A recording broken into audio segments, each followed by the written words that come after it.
So guys, তোমরা কেমন আছো? আশা করছি তোমরা সবাই খুব খুব ভালো আছো। তো আমার আগে যে চ্যানেলটা ছিল সেই চ্যানেলটা একটা অসুবিধার কারণে ওটা ভিডিও বন্ধ আছে, তার জন্য আমি একটা নতুন চ্যানেল খুলেছি। তো এই চ্যানেলটার নাম হলো রাখি নস্কর।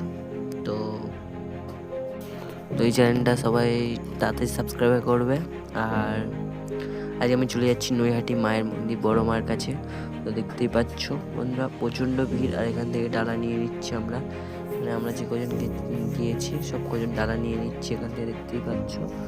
চলো, ডালা ফালা কমপ্লিট হয়ে গেছে, লাইনে দাঁড়িয়ে আছি। এত রোদ বলার মতন না, লাইনে সব দাঁড়িয়ে আছি, দেখতেই পাচ্ছ। মন্দিরে প্রবেশ করব আমরা। তো মন্দিরে প্রবেশ করতেই চলেছি, দেখতেই পাচ্ছ বন্ধুরা। আর মন্দিরটা আমার সেই মজা লেগেছে, বিশ্বাস করো। মানে বড় মায়ের কাছে গিয়ে সেই শান্তি পেয়েছি আমি। তো চলো বড় মায়ের কাছে পুজো দিই। আর পার্ট 2 দেখার জন্য, মায়ের মুখ দেখার জন্য চ্যানেলটা সাবস্ক্রাইব করো তাড়াতাড়ি।